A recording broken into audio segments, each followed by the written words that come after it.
दोस्तों, welcome back to my channel. आज के इस वीडियो में हम आपको बताएंगे हमारी प्यारी स्नैपी गर्ल सपना के बारे में कुछ बातें। हाल ही में उनका कार एक्सीडेंट हुआ है जिनमें उन्हें काफ़ी चोटें आई हैं और उनकी बच्ची को भी चोट लगी है और उनकी कार जो है वो आगे से पूरी डैमेज हो चुकी है। इस वीडियो में हम आपको उनकी कार भी दिखाएंगे और उनकी कुछ बातें भी आपको बताएंगे।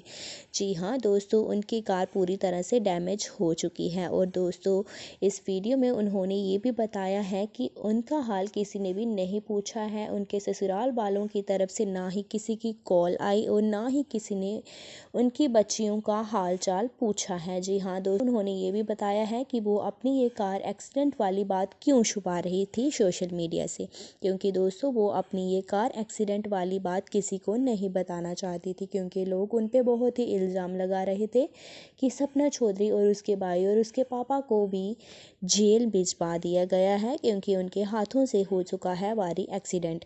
तो दोस्तों ऐसी कोई भी बात नहीं है, क्योंकि सपना ने सभी को करारा जवाब दे दिया है कि उनके भाई और पापा भी आपको डेली ब्लॉग में दिखते हैं, तो उनके पापा एक्सीडेंट नहीं हुआ है तो वो जेल में नहीं है, वो घर में ही है। और सपना ने करारा जवाब दिया है लोगों को और उसने अपने ससुराल वालों को भी इनडायरेक्टली कह दिया है कि आपने मेरा और मेरी बच्चियों का हाल तक नहीं पूछा, तो आप कौन होते हो हम पर इल्ज़ाम लगाने वाले कि हमने एक्सीडेंट किया है।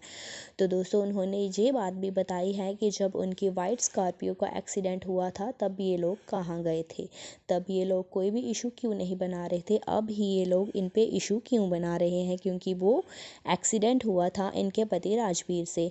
जी हाँ दोस्तों, जे इनके पहले पति सूरज की गाड़ी थी वाइट स्कॉर्पियो और उसका एक्सीडेंट हुआ था राजवीर से। और ये बात भी इन्होंने सोशल मीडिया पर नहीं बताई थी, ये सपना ने खुद ही कहा है अपनी वीडियो में। जी हाँ दोस्तों, सपना ने इस बात को भी माना है कि हाँ इनकी गाड़ी का एक्सीडेंट हुआ है और इनकी गाड़ी जो है वो एजेंसी में लगी है और वहाँ पर ही रिपेयर हो रही है। और दोस्तों लोग ऐसे बुरे बुरे कमेंट कर रहे हैं कि आपकी गाड़ी पुलिस स्टेशन में है। तो सपना ने इस पे लोगों को ये कहा है कि इनकी गाड़ी एजेंसी में है और इन्होंने अपनी गाड़ी की कुछ तस्वीरें भी आपसे साझा की है, तो आप देख सकते हैं इस वीडियो में इन्होंने अपनी गाड़ी को भी दिखाया है कि इनकी गाड़ी एजेंसी में लगी हुई है। और इन्होंने ये भी बताया कि हमें बहुत सी चोटें आई हैं और मेरी बेटी आरू जो है वो आगे बैठी थी और इनका पूरा परिवार ही गाड़ी में बैठा हुआ था, ये कहीं जा रहे थे गांव में, तो इनकी गाड़ी का एक्सीडेंट हो गया। और इन्होंने हाल ही में ये गाड़ी ली थी और सपना कह रही है कि मुझे अपनी गाड़ी का एक्सीडेंट देख के मुझे बहुत ही बुरा फील हुआ, हालांकि इस पे बहुत ही खर्चा हुआ है गाड़ी पे। तो सपना का यही कहना है अपने ससुराल वालों के लिए कि मेरे ससुराल वालों ने मेरा हाल तक नहीं पूछा। अगर इन्होंने मेरा हाल नहीं पूछा तो कम से कम ये अपनी बच्चियों का हाल तो पूछ ही सकते थे, पर उन्होंने एक कॉल तक नहीं किया, एक मैसेज तक नहीं किया कि सपना तुम कैसी हो और हमारी बच्चियाँ कैसी हैं। तो दोस्तों इस पे आपका क्या जवाब रहेगा। हालांकि सपना ने ये बताया है कि मेरे सभी रिश्तेदार मेरे घर में आए थे, उन्होंने मेरा हाल पूछा, मेरी बच्चियों के बारे में पूछा और ये पूछा कि आपके मम्मी पापा और भैया कैसे हैं, परंतु मेरे ससुराल वालों ने मुझे कुछ भी नहीं पूछा। तो आप इनकी गाड़ी का हाल भी देख सकते हैं, इनकी गाड़ी आगे से बिल्कुल चकनाचूर हो चुकी है। आप देख सकते हैं इनकी गाड़ी अभी एजेंसी में ही लगी है। तो दोस्तों इनकी आगे का गाड़ी का जो पार्ट है वो बिल्कुल ही टूट चुका है।